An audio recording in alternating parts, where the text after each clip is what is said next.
Bueno, siendo las 10:01, hora de Lima, me es muy grato darles la bienvenida a todos y todas a este seminario sobre el proyecto VER que realizó IPPF con financiación del Fondo LAC. Quiero agradecer a María Bordallo, oficial de Desarrollo y Advocacy de IPPF, por su gentileza de participar en el webinar el día de hoy. María, el webinar es tuyo. Estamos escuchando un poco de ruido, creo que moviendo cosas en tu escritorio, así que adelante, empieza cuando tú lo desees. Muy bien, muchísimas gracias Milka y gracias a todos y a todas por participar en este taller virtual o webinario. Como ha dicho Milka, voy a compartir la pantalla. Em,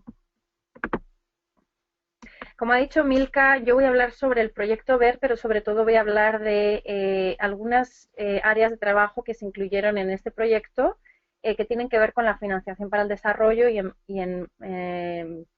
de un modo más particular para la financiación de salud sexual y reproductiva e insumos de salud sexual y reproductiva en América Latina. El proyecto VER, como se explicó en la presentación del webinar, en la invitación, tenía tres objetivos fundamentales. El proyecto acabó en septiembre de este año y tenía tres objetivos principales. Uno, la visibilidad, dar más visibilidad a la región, no solamente a los problemas de salud sexual y reproductiva, salud y derechos sexuales y reproductivos, sino también al tema de la financiación de la agenda de Cairo, del plan de acción de Cairo, y en segundo lugar, la del proyecto VER era de empoderamiento, ¿no? Y bueno, pues este webinar también se incluye dentro de ese esfuerzo del proyecto de dar información, empoderar a la sociedad civil, a las organizaciones de sociedad civil que trabajamos en este ámbito para tener mayores conocimientos del área de financiación. El último objetivo, el tercer objetivo, tiene que ver con el aumento de recursos. Obviamente lo que todos y todas queremos es que haya más financiación y de mejor calidad para el financiamiento de los insumos de salud sexual y reproductiva. Voy a hablar durante unos 20-25 minutos y después voy a dejar espacio para preguntas. Pero si hay algún tipo de pregunta urgente o alguna pregunta de aclaración, me podéis siempre interrumpir. Voy a hablar de tres cosas fundamentalmente. La primera es, voy a dar un panorama o un pantallazo general sobre el contexto de la financiación para el desarrollo. Sé que muchos seguramente y muchas no seréis expertos en el tema, entonces lo he dejado bastante. Pero de nuevo, al final de la presentación voy a dar muchos tips y documentos en donde uno puede profundizar un poquito más sobre el tema. Y nosotros desde IPPF siempre estamos a su servicio por si tienen preguntas o consultas o si podemos apoyar para indagar un poco más en el tema de financiación para el desarrollo. En segundo lugar, voy a entrar un poco en detalle sobre la situación de financiamiento para salud sexual y reproductiva en la región y voy a hablar un poco de oportunidades para la acción y, como he dicho, de documentos y herramientas que pueden utilizar para informarse más y para implementar más acciones de advocacy si así lo desean. Bueno, quería empezar por un pantallazo general y diferenciar los dos procesos que tuvimos este año, bueno, que empezaron con anterioridad, pero que en el 2015 culminaron, que fueron dos procesos paralelos, pero diferentes y complementarios al mismo tiempo. Uno fue la financiación para el desarrollo. Cuando pongo FPD me refiero a financiación para el desarrollo o en inglés FFD y por otro lado la agenda post-2015 o los objetivos de desarrollo del milenio, como también se les han llamado, sostenibles, perdón. Entonces, bueno, estos, como decía, son dos procesos, como saben, paralelos, diferentes pero complementarios. La Agenda Post-2015 tuvo su origen en los Objetivos del Desarrollo del Milenio, los ODMs, y en Río+20, ahí hay un error que me acabo de dar cuenta, y como saben, fueron los objetivos, o se han constituido los objetivos, las metas y los indicadores, los medios de implementación y de rendición de cuentas para la Agenda de Desarrollo Sostenible hasta el 2030. Me imagino que la gran mayoría de las personas de esta llamada estaríais involucradas en todo el proceso de conformación de los objetivos o de alguna manera estuvisteis presentes en todas las discusiones y en todas las tareas de incidencia. María, Todas las discusiones. María, disculpa, Sí, si pudieras hablar un poquito más lento, recuerda que nuestros colegas de América del Sur hablamos un poquito más lento. ok. Disculpa, disculpa. Nada, no hay ningún problema. Entonces, lo que yo estaba diciendo es que para la agenda, para todas las negociaciones de la ONU, de la agenda post-2015 y de los ODS, se trabajó principalmente con los ministerios de Relaciones Exteriores y de Desarrollo de cada uno de los países o de los Estados miembros de las Naciones Unidas. Sin embargo, el proceso de financiación o de financiamiento para el desarrollo, que tuvo su origen en el 2002 en el Consenso de Monterrey y después en la Declaración de Doha del 2008, estos son procesos que se han llevado sobre todo de la mano de los ministerios de finanzas. Son, digamos, mucho más relacionados con un sistema económico global, temas de deuda, temas de comercio, temas de financiación internacional, pública y privada para el desarrollo, asuntos sistémicos, como por ejemplo el tema y la conformación del Banco Mundial. En fin, son temas mucho más amplios que a veces dan mucho miedo, y sobre todo a a las organizaciones de sociedad civil de nuestros temas, que somos, digamos, como organizaciones muy temáticas, a veces nos ha dado miedo incluirnos en este tipo de discusiones mucho más macro.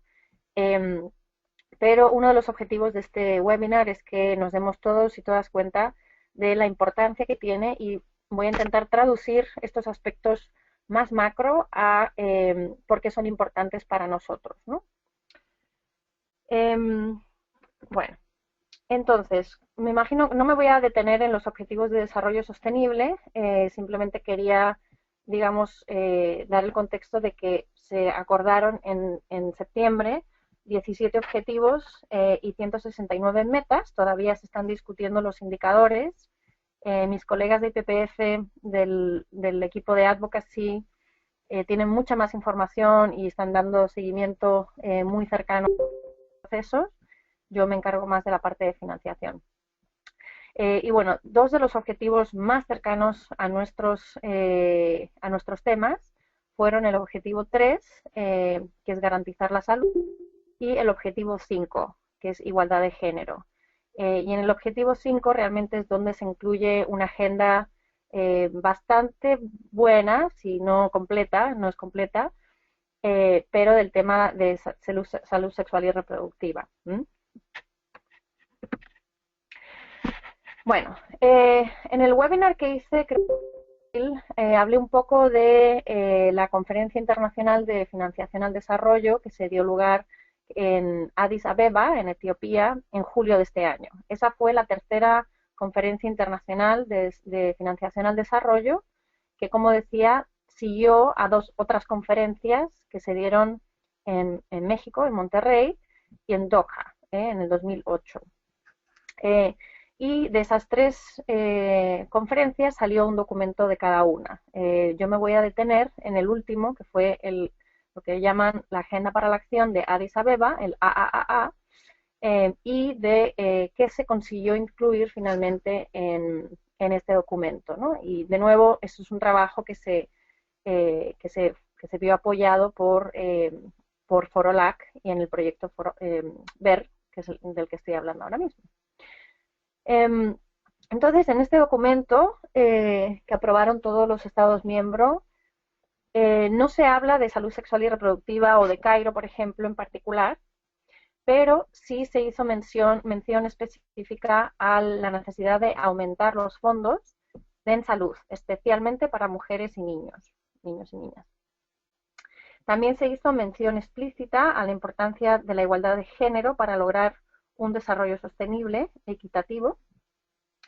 Una mención explícita en 2 párrafos sobre los países de renta media, de los cuales la gran mayoría de América Latina entrarían dentro de esa categoría, exceptuando Haití, que es un país de renta baja, o de los menos desarrollados, mejor dicho. Y también la agenda para la acción de Addis Abeba llama para la participación de las mujeres en procesos de presupuesto y establece como prioridad el desarrollo de presupuestos, la creación y desarrollo de presupuestos sensibles a género, al tema de género. Estos son algunos temas. Obvio que como la agenda era muy macro, también habla de otros muchos temas. Y tenemos, después os daré algunos documentos de referencia en donde podéis chequear un poco más a detalle todos estos temas de los que se hablaron. Bueno, ¿cuáles fueron los grandes cambios en términos de financiación que nos ha dejado Addis? A nuestro modo de ver, hay 3 cambios fundamentales y relativamente preocupantes. A pesar de una mención al 0.7%, y explico, el 0.7% fue acordado en Monterrey y se trata de que los países donantes acordaron de financiar, de donar el 0.7% de su Producto Interior Bruto a la ayuda oficial al desarrollo. Solo un grupo de países lo han logrado hasta el momento, países lo han logrado o lo han superado, son países nórdicos. Y en Addis lo que vimos es que todos los países donantes volvieron a mencionar el tema de destinar el 0.7% a la ayuda oficial al desarrollo. Pero eso lo hemos mencionado, sin embargo, el tono general de todo el documento, lo que estamos viendo es que hay un gran paso de ofrecer ayuda oficial al desarrollo hacia la financiación doméstica. Y esto lo traduzco en forma muy, muy clara. Los donantes se han cansado de financiar a los países receptores, o los países en desarrollo. Esto ya lo hemos visto en América Latina, que fue, digamos, la primera región que se vio afectada por los recortes, pero lo que vamos a ver es que todo lo que ha pasado en América Latina con esos recortes va a pasar a todos los otros países. Es decir, a pesar de que los países donantes quieren seguir, digamos, en papel apoyando la ayuda oficial al desarrollo, digamos que este tipo de ayuda tiene fecha de caducidad en el corto, mediano, bueno, quizá mediano plazo, ¿no? Y lo que los donantes están diciendo es que es hora de los países en vías de desarrollo de financiar su propio desarrollo. Entonces, bueno, ese es uno de los principales cambios fundamentales. Obviamente que esto no va a ocurrir de un día para otro, pero sí es verdad que es algo que toda la sociedad civil hemos visto de manera muy clara y contundente. La segunda parte, el segundo gran cambio que hemos visto es un auge enorme y un gran protagonismo del sector privado. Hasta, por ejemplo, Babatunde, en una reunión reciente, hablaba de que el futuro de la financiación de Cairo está en el sector privado, a lo cual muchas de la sociedad civil que estaba presente en la reunión, digamos, como que ofreció resistencia, ¿no? Porque es cierto que todavía a fecha actual el sector privado, y se entiende con el sector privado las compañías, ¿no? No están financiando una gran parte, ni mucho menos importante del programa de acción de Cairo. Y después voy a hablar un poco de quién está financiando el programa en nuestra región. Entonces, no podemos de repente pensar que compañías como, pues, por ejemplo, Philips o cualquier otra compañía internacional vaya a, de repente, empezar a financiar todo el tema de desarrollo en nuestros países, ¿no? Entonces, después, este es uno de los mensajes que tenemos, ¿no? Que el sector privado no es una panacea ni viene a sustituir la ayuda oficial al desarrollo de, digamos, la financiación pública internacional que viene de países donantes. Bueno, esa es la segunda parte. Y la tercera es que hemos visto un gran énfasis en el tema de préstamos versus subsidios. Es decir, se está dando una gran prominencia a los préstamos, aunque sean préstamos concesionales. Los préstamos concesionales son préstamos con un nivel de interés muy bajo y a muy largo plazo, ¿no? Entonces, digamos que el que ha pedido el préstamo, sea país o sea organización, tiene bastante tiempo para repagarlo, pero sigue siendo un repago, no es una donación que no haya que devolver, ¿no? Hasta que es lo que hemos visto hasta ahora con la ayuda oficial al desarrollo. Bueno.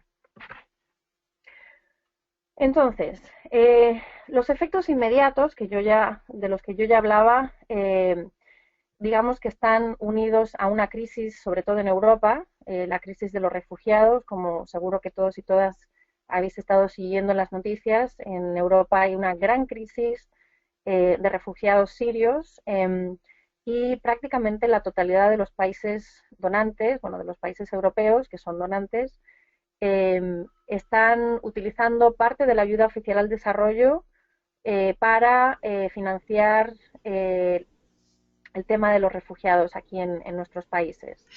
María, Aparte, sí, disculpa, una pequeña interrupción. Tengo sí, un comentario de Marcela González en el sí. que solicita si sería posible que explicaras un poquito más sobre a qué te refieres con financiación doméstica.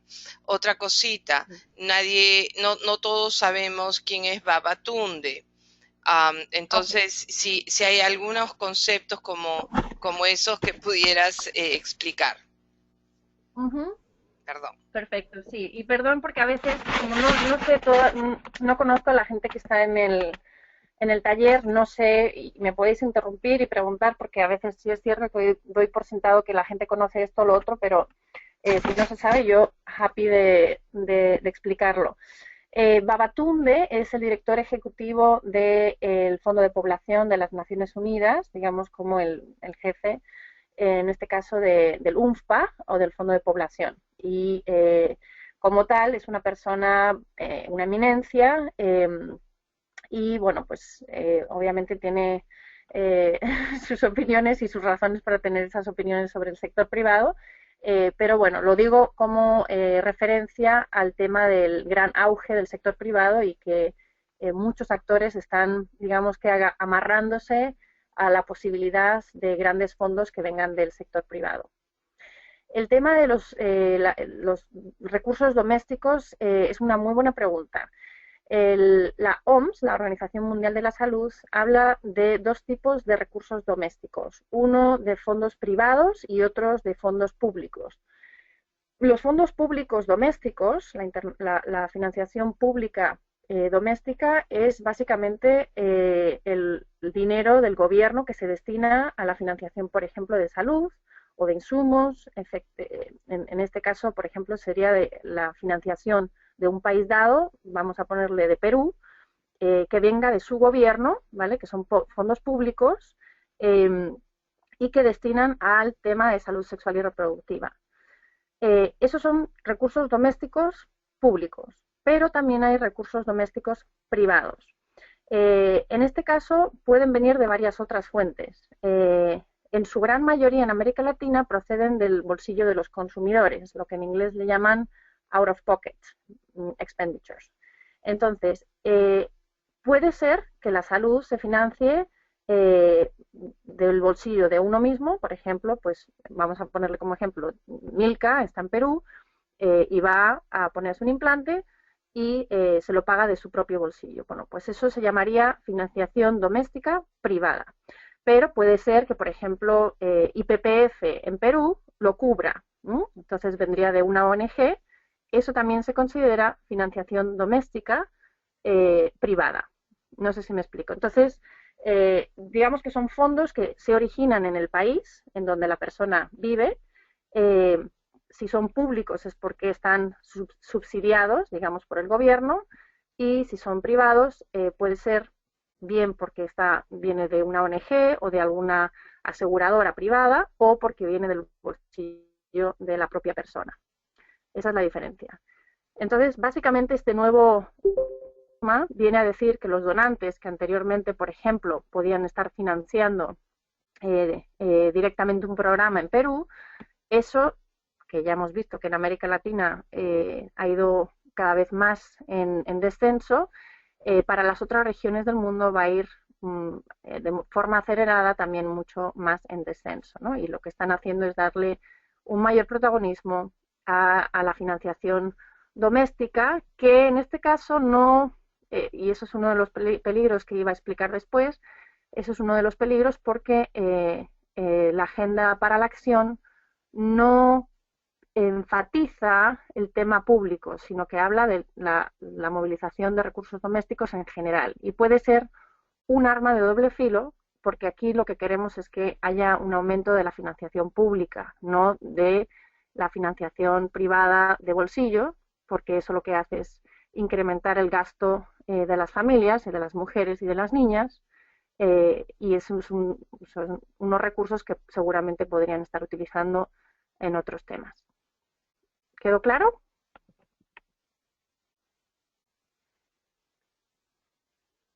Sí. Bueno, es que no, como no estoy viendo el chat, no sé si me están contestando.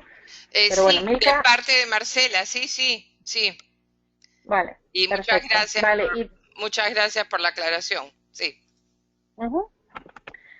bueno, entonces, volviendo a la ayuda oficial al desarrollo, los cambios inmediatos que hemos visto han sido recortes por todas partes, ¿no? Y hablaba de la crisis de los refugiados en Europa, pero en realidad es digamos, un cambio que hemos visto que ya se veía venir, digamos, desde Addis Abeba, que son recortes en la ayuda oficial al desarrollo.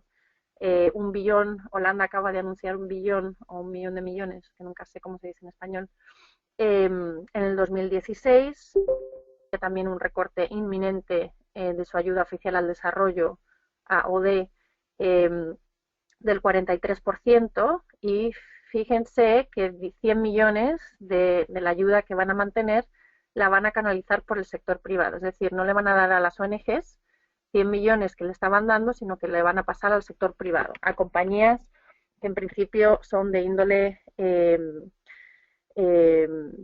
¿cómo se dice? For profit. Bueno, no me sale la palabra, Milka, ayúdame, ¿cómo se dice for profit?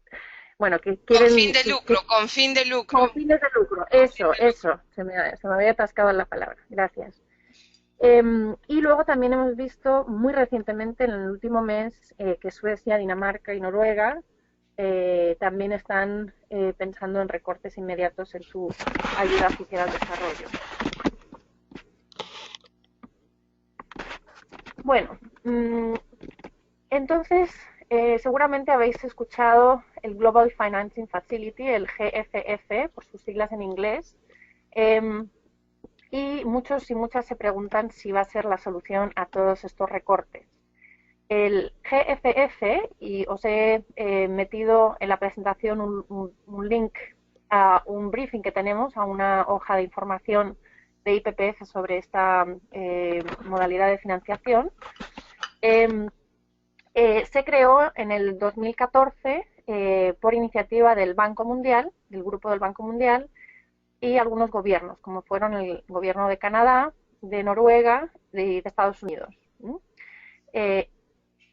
con el objetivo de ofrecer un mecanismo, como una especie de fondo de financiación para trabajar en temas de salud materna, infantil y de los adolescentes para 2030, ¿no? Con el objetivo de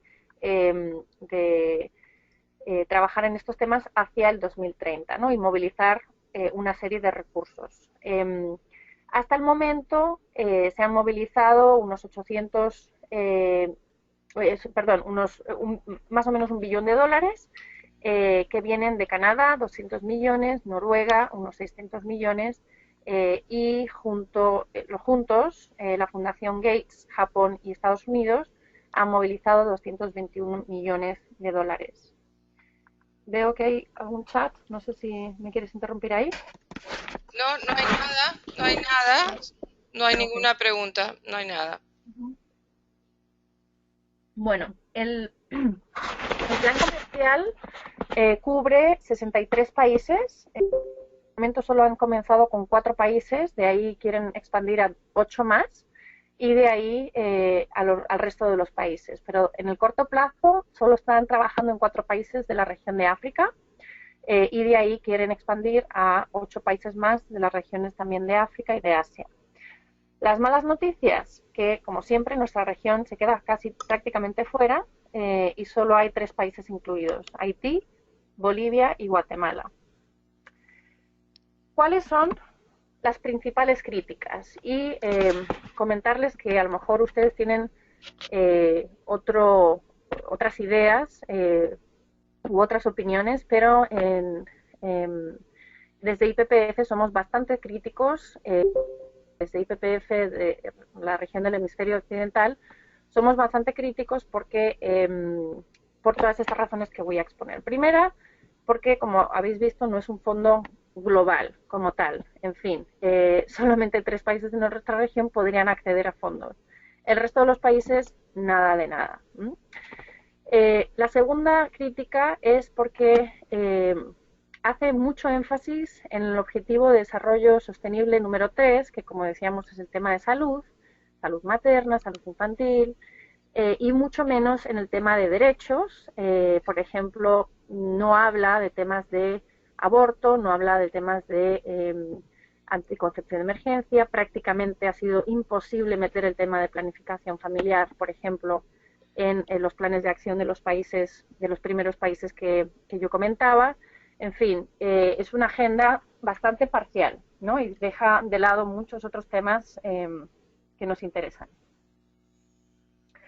Después, muchos, y pongo justo a la derecha un informe de The Lancet, que habla de la crítica de muchos países nórdicos, y ellos en sus palabras hablan de la creación de este fondo como si fuera otro fondo vertical, como el Fondo Mundial, que solo va a incrementar la fragmentación de la ayuda oficial y no contribuir a una mayor cohesión.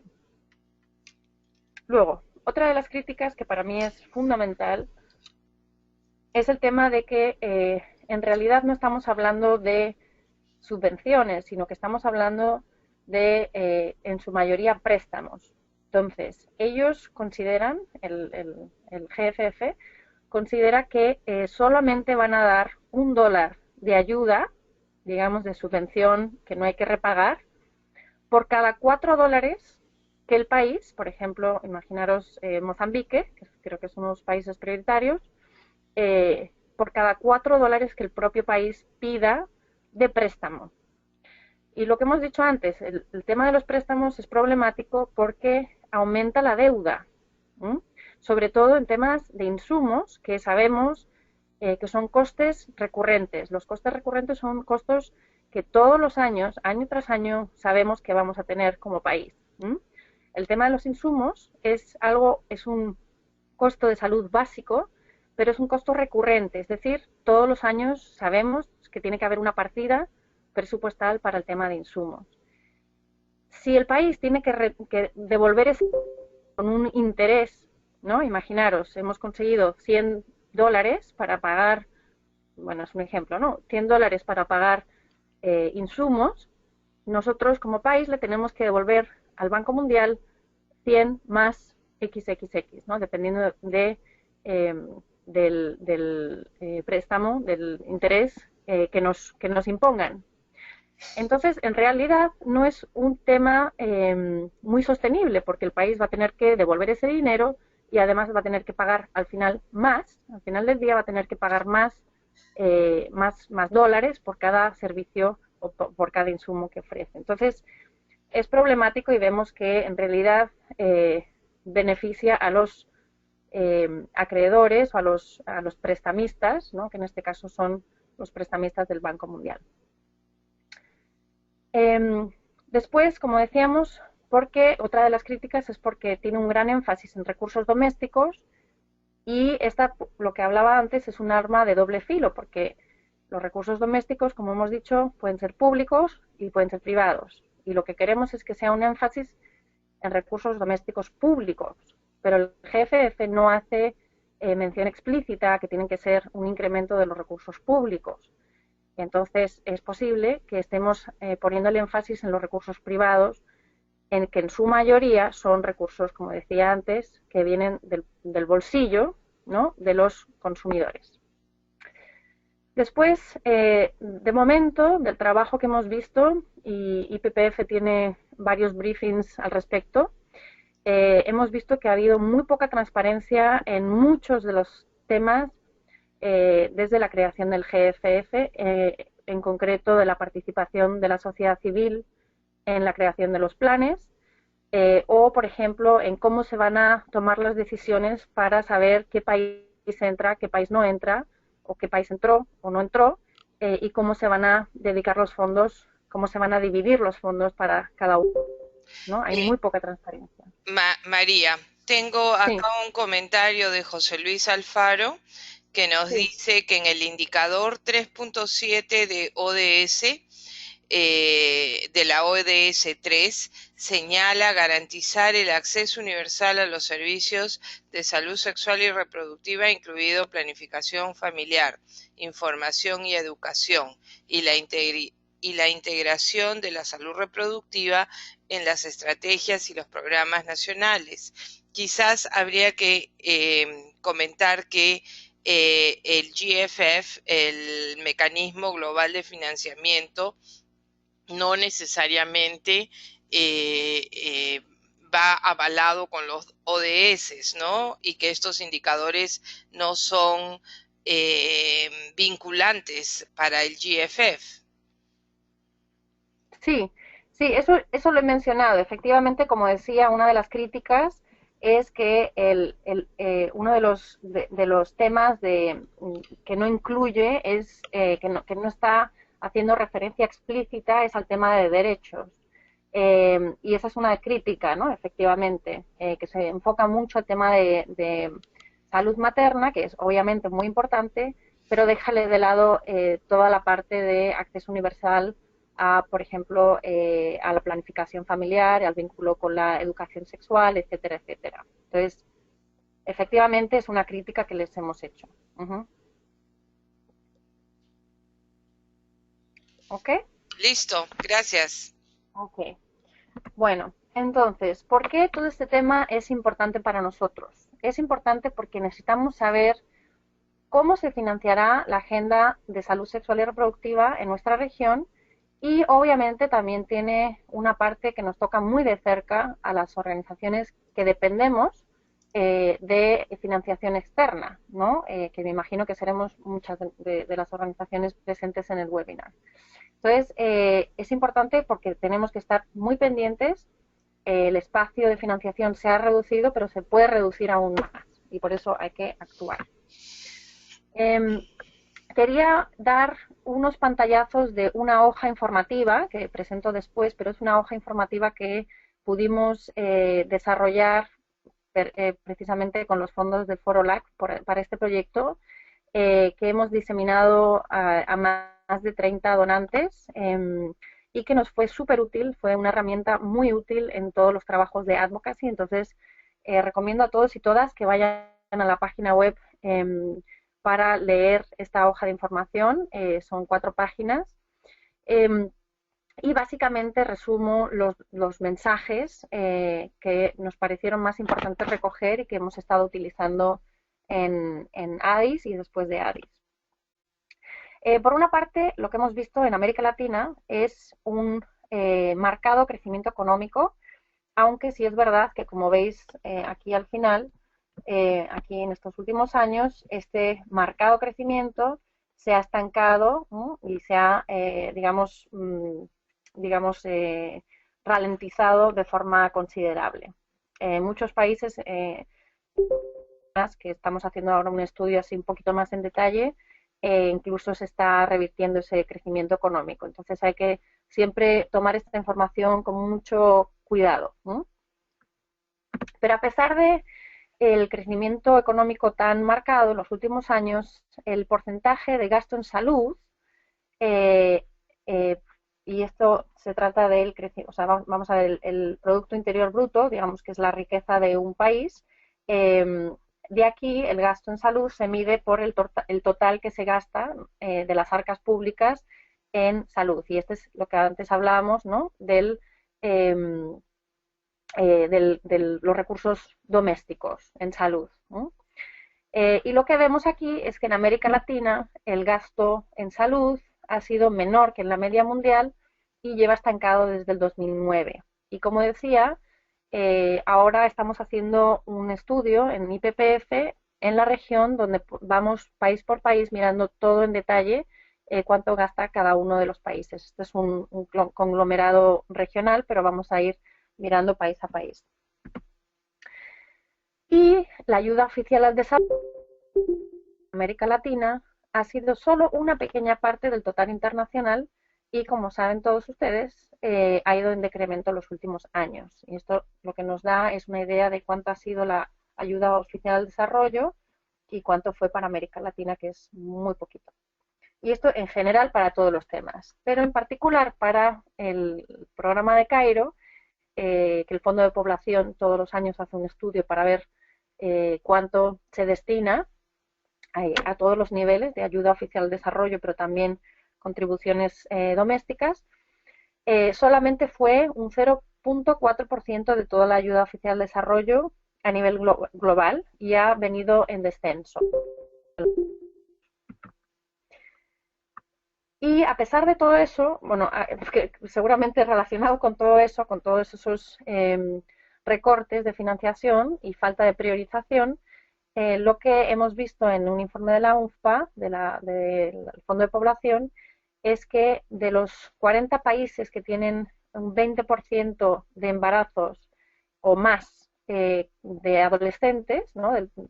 En cuanto a la tasa de embarazo general, ¿no? Que 20% de los embarazos o más sean de adolescentes, 8 de esos 40 países están en la región. Entonces es un dato bastante alarmante, es del 2013, pero también lo metimos en la fact sheet, ¿no? En la hoja de información, porque queríamos, digamos, vincular todos estos temas de cómo se vincula, digamos, los indicadores con el tema de financiación. Bueno, algunos mensajes claves. No me voy a detener mucho porque es un tema un poco pesado, pero básicamente quiero que nos quedemos con la idea de que hay una brecha existente todavía muy importante y está en aumento de la promesa que hicieron los donantes en Cairo para el tema de salud sexual y reproductiva, y que en los últimos 3 años, y ahora más seguramente cuando hagamos la evaluación del próximo informe, el año que viene seguramente no será un recorte del 22%, sino que será de más, porque todos sabemos que la región se ha visto afectada de más y más recortes en los últimos años. Entonces, tenemos una brecha muy significativa de 2 billones de dólares desde la ayuda oficial al desarrollo, que del total de los fondos internacionales para el programa de acción de Cairo, Haití recibió el 27%, Perú y Guatemala juntos un 14%, y el resto de los 302 millones fueron para el resto de los países en la región. Y el último punto que quiero mencionar es que el programa de población estima que la región debería recibir el 12% de toda esa ayuda a nivel mundial, pero solo recibió el 5%, o sea que estamos recibiendo menos por todos los lados. En cuanto a los recursos del sector público, como decía, digamos, los recursos del gobierno, hay también una brecha significativa y de nuevo estamos viendo país por país ahora mismo en detalle cuáles han sido los gastos por país para cada uno de los 4 áreas del programa de acción. Y además en la región hemos visto que hay una concentración de esos fondos en el sector VIH. UNFPA estima que solo el 55% de los recursos para la salud sexual y reproductiva deberían ir al sector de VIH-Sida, porque ahí se necesitan 55%, pero vemos que el 84% fueron para este sector. Entonces es un sector que, si bien es súper importante, y como todos y todas sabemos, digamos que se está llevando un porcentaje superior al que se debería. Bueno, y otro problema es que esos fondos, como estima UNFPA, se está previendo, y esto también lo estamos viendo en detalle, que los fondos públicos se están reduciendo para el tema de salud sexual y reproductiva, a pesar del crecimiento económico que hemos visto, ¿no? Entonces es otro argumento más, porque los donantes dicen, bueno, América Latina ya es una región de renta media, los países ya tienen dinero para cubrir estos temas, pero lo que estamos viendo, y por eso hay que responder con una argumentación sólida, es que precisamente esto no ocurre. Como sabemos, nuestros temas no siempre se relacionan con el crecimiento económico, sino que son temas muy políticos y que dependen muchísimo del gobierno y del índole político que tenga ese gobierno. Bueno, y el gasto de bolsillo, que como decía es el gasto doméstico privado por excelencia, en nuestra región está muy elevado, es del 33.5%, es decir, 1 de cada 3 dólares que se gasta en salud sexual y reproductiva proviene del bolsillo de los ciudadanos, en este caso casi siempre de las ciudadanas. Y como apunta un documento de UNFPA, del ACRO, una peculiaridad que tenemos en la región es que la mayoría de los anticonceptivos son adquiridos también desde los hogares. Son uno de los medicamentos más vendidos en las farmacias en los mayores países de la región. Entonces esto es súper importante porque contribuye al círculo de la pobreza. Si una mujer tiene X dinero para una semana particular, si se gasta 20 o 30 o 50 dólares en un implante, porque el gobierno no lo subsidia, ese es dinero que a lo mejor no puede dedicar a la educación de sus hijas o a su propia educación o a lo que sea, otros temas que pueden sacarla de la pobreza. María, tengo por el email, no entró por el chat, una pregunta de Rodney López. Quería saber si pudieras repetir cuáles son los 3 países que puedan tener acceso al GFF, al Mecanismo Global de Financiamiento. Sí, es Haití, Bolivia y Guatemala. Acá tengo otra pregunta de Rodney también. ¿Considera María si hay alguna oportunidad para trabajar con los países para que incrementen su inversión en salud en general y en salud sexual y reproductiva en particular? Sí, obvio, es un trabajo que yo le llamaría un trabajo huérfano. Creo que este es un trabajo, yo que trabajo en este tema me sorprendo de que no haya más gente trabajando en temas de financiación y de advocacy, de incidencia para incrementar los fondos. Para mí es algo más que básico, ¿no? Es algo primordial. Yo siempre que voy a hacer presentaciones pregunto quiénes han trabajado en temas de políticas y todo el mundo levanta la mano. Y cuando digo, ¿y quiénes ha trabajado en temas de presupuestos? Prácticamente no existe nadie, ¿no? Nosotros en IPPF estamos intentando movilizar a la sociedad civil en todas las regiones, precisamente ahora, más que nunca, para fortalecer las capacidades, para seguir informándonos bien, entendiendo estos temas que son, tanto a nivel internacional como a nivel nacional, son temas muy ásperos y muy complicados, pero en realidad hiper importantes, ¿no? Porque yo siempre digo, podemos tener las mejores políticas y planes de acción del mundo, donde se hable de aborto, de esto, del otro. Pueden ser, por ejemplo, en la región tenemos el fantástico Consenso de Montevideo, que es hiper progresista. Bueno, hiper, es uno de las herramientas más progresistas que tenemos en materia de salud sexual y reproductiva, y sin embargo prácticamente no se está hablando de cómo se va a financiar en cada uno de los países. Entonces sí hay espacios, sí es importante, y bueno, pues este webinar es parte de ese esfuerzo para motivaros, para y para daros herramientas para seguir trabajando este tema. Bueno, sigo. Gracias, gracias. Sí, estos documentos los tengo en los links que voy a presentar, que voy a mandar o que mandará Milka después con la presentación, pero son algunos de los documentos que son casi de lectura obligatoria a quien quiera meterse más en el tema de financiación al desarrollo. El de la izquierda es de Federico Tobar, del UNFPA. El del medio es el tema de los países de renta media y cómo se debería considerar a los países de renta media no según su crecimiento económico, sino según un enfoque de brechas estructurales que lo estableció en la CEPAL y lo hemos venido impulsando desde la sociedad civil. Y el tercer documento que tenemos aquí es un proyecto de UNFPA también. Su mandado, básicamente el mandado de UNFPA desde Cairo era reportar sobre los fondos que van a la salud sexual y reproductiva, que es de donde yo he basado toda mi documentación, siempre lo baso en este documento, ¿no? Yo soy una de las personas que cada año va analizando en detalle pues de dónde vienen todos estos fondos, ¿no? Y después, más específicos y también muy importantes, son estos otros 3 documentos. No me he querido, porque como ya me he extendido bastante, no me he querido detener en todos los mensajes, pero los 3 mensajes principales, que son tanto para la comunidad internacional, a sus donantes, para sus propios países, está en este primer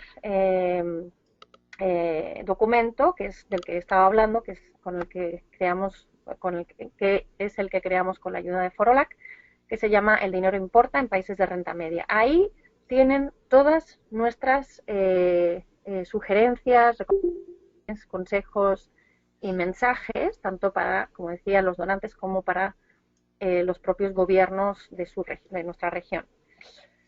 El segundo es un súper documento que para mí es como una nueva Biblia de la financiación, que también hemos creado recientemente y que está en inglés de momento, pero que estamos traduciendo al español. Entonces, también lo voy a compartir.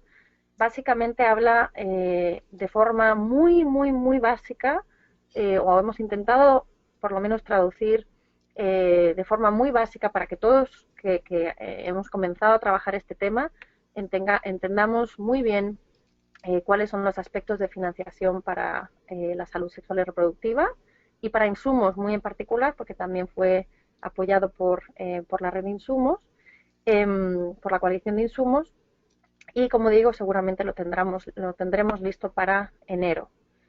El último documento que ven aquí es un trabajo que hizo el grupo de alto nivel, el grupo de trabajo de alto nivel para la CIPD, que también habla, de nuevo en español, de cuáles son las inversiones estratégicas para el financiamiento de la Agenda de Desarrollo post-2015, que también es un documento que yo he encontrado de mucha utilidad. Y para los que quieran andar un poco más en el tema de financiación al desarrollo, hay un curso que acaba de comenzar la semana pasada de 4 semanas, que está lanzando el Banco Mundial, es gratuito, yo estoy participando, y hay 2 vertientes, una para, digamos, gente que no tiene mucha idea del tema, pero que quiere empezar a aprender, ¿no? Digamos, principiantes, y hay una vertiente con otro tipo de metodología y de materiales para los que sean más expertos, ¿no? Y quieran convertirse más en expertos. Entonces, obvio que en un webinar no da tiempo a mirarlo todo con detalle, pero todos estos documentos y herramientas creo que les dan por lo menos algo para comenzar, ¿no? Obviamente que estoy aquí y estamos desde IPPF a su servicio para apoyarles en cualquier tema o alguna pregunta que quieran tener. Y quiero dejar los últimos 10 minutos para preguntas. Muchas gracias, María, por esta presentación tan clara, muy precisa y realmente también visualmente muy atractiva. Te felicito. Ha sido una estupenda presentación. Hemos tenido algunas preguntas en el chat que hemos ido contestando, pero vamos a cambiar un poquito la metodología y darles el micrófono a ustedes. Junto a su nombre hay una manito. Si ustedes presionan esa manito, me indican que quieren hacer unas preguntas. Así que, por favor, adelante, levanten la mano quien quiere hacer una pregunta y yo voy a abrirles el micro. Empezamos con Espiros. Buenos días, Espiros. Tienes el micrófono abierto. Buenos días, Milka, y les felicito por la iniciativa una vez más y por el excelente trabajo.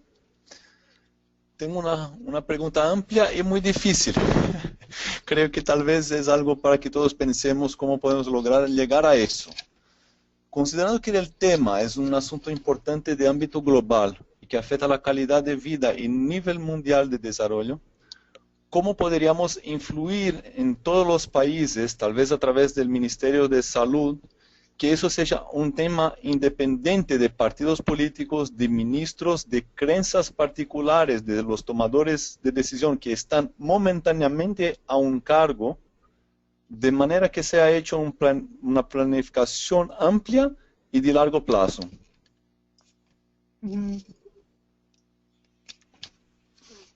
En resumen, Sí. lo que sería necesario es tener un plan de desarrollo, tal vez por la región, como lo que hace FIGO, por ejemplo, con las metas de milenio. Un plan amplio para que se llegue a una situación en el futuro de desarrollo y que no se afecte tanto como ha demostrado la presentación también, el bolsillo, las prioridades de la familia, por ejemplo, que se acaba influyendo con todo este tema. Y también todas las situaciones que vemos en muchos países, que cuando cambia el ministro, se cambia la estrategia, se cambian los planes, se cambia el número de financiamiento, el montante proporcional a PIB, se cambia todo a cada gobierno que entra. Sí. No sé si hay alguna manera que podríamos tener eso, hacer una estrategia global. Sí. No apunté bien el nombre. ¿Quién está hablando? Espiros Furnogerakis, espero que lo pronuncio bien.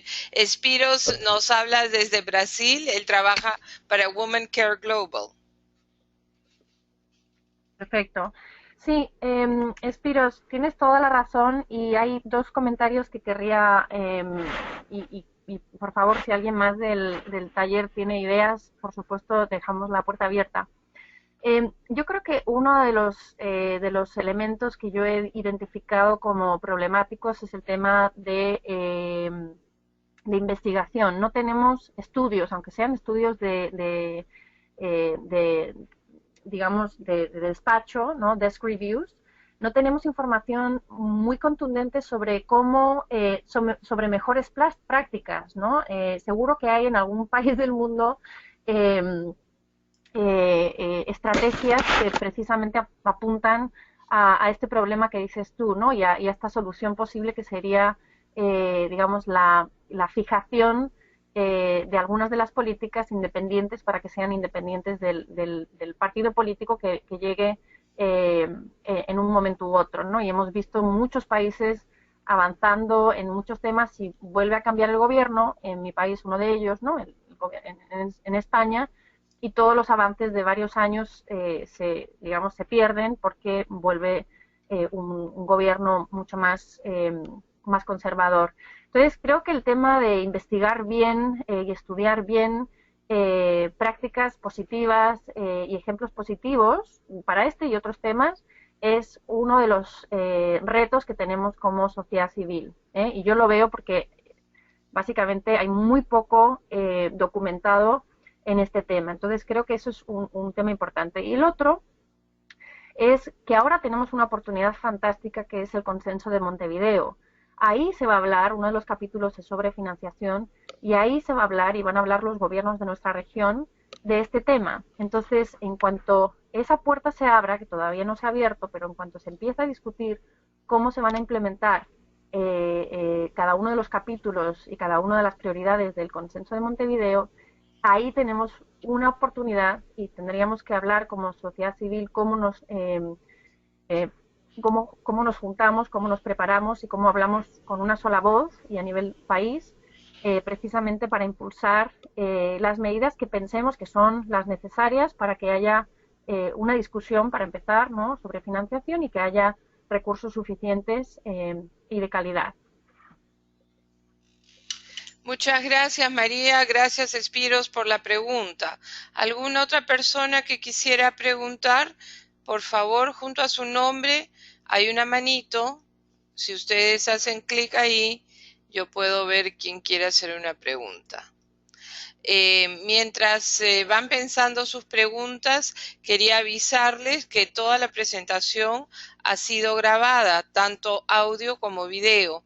Por lo tanto, les voy a enviar el enlace, la liga, el link del canal de YouTube de la coalición, en donde va a estar alojada la presentación.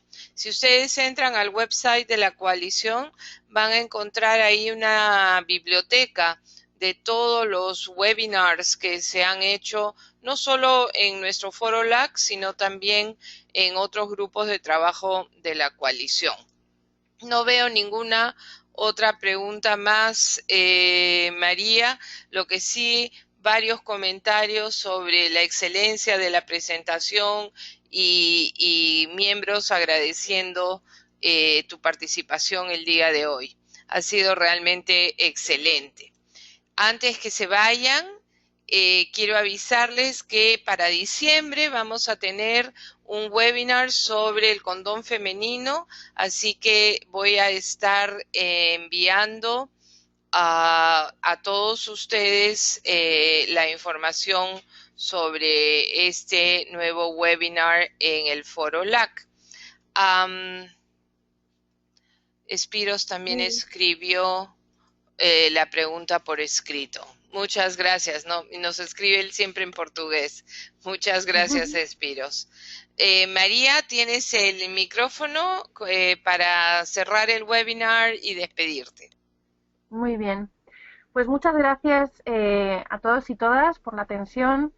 De nuevo, creo que es un tema que lo sé porque venimos viéndolo con otras regiones, que nos da miedo, que impone mucho respeto y que se entiende muy poco, pero que yo os animo a entrar en detalle. Tenemos, como he dicho, esos materiales en español básicos que han intentado traducir de forma muy práctica para ir digamos, mentalizándonos a todos y a todas de la importancia del tema de financiación, y algunos de los mensajes están muy bien explicados, de forma que la idea es que cada uno y cada una, cada vez que hable con sus ministerios o con los donantes, pueda decir de forma clara y directa estos mensajes, ¿no?, que ayuden a movilizar recursos, tanto de la ayuda oficial al desarrollo como a nivel local.